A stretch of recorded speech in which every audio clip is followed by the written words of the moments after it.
वसई विरार महानगरपालिकेच्या महापौरपदी निवड झाल्यानंतर अजीव पाटील यांनी शहराच्या प्रलंबित समस्या सोडवण्यासाठी तातडीनं पावलं उचलण्यास सुरुवात केली आहे. 3 फेब्रुवारी 2026 रोजी पदभार स्वीकारल्यानंतर कामकाजाला वेग दिला असून मंगळवारी महापौरांच्या दालनात महापालिकेच्या विविध विभागांच्या अधिकाऱ्यांची एक महत्त्वाची आढावा बैठक पार पडली. या बैठकीत शहरात सुरू असलेले विविध प्रकल्प आणि नियोजित कामांबाबत सविस्तर चर्चा करण्यात आली. यामध्ये प्रामुख्याने रस्ते, पाणीपुरवठा, स्वच्छता, आरोग्य सेवा आणि परिवहन सेवा यावर भर देण्यात आला आहे. याशिवाय उड्डाणपूल, रिंग रोड, दिव्यांग पार्क, बर्ड पार्क, संविधान पार्क, नाट्यगृह, क्रीडा संकुल आणि स्वॉटिस प्रकल्पाच्या सद्यस्थितीचा आढावा महापौरांनी घेतला.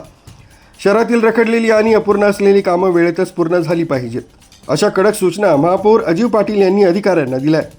सर्वसामान्य नागरिकांच्या हिताच्या दृष्टीनं महत्त्वाची कामं चांगल्या प्रकारे मार्गी कशी लागतील यावर अधिक भर दिला जाईल, असं त्यांनी यावेळी स्पष्ट केलं आहे. तसं शहरात CCTV बसवणं, सांडपाणी प्रकल्प आणि समुद्र किनारे सुशोभीकरण यासारख्या कामांना गती देण्याचे निर्देशही त्यांनी दिले. वसई विरारमधील 9 प्रभागांमधील स्थानिक समस्या जाणून घेण्यासाठी आता प्रभागनिहाय बैठका घेतल्या जाणार आहेत.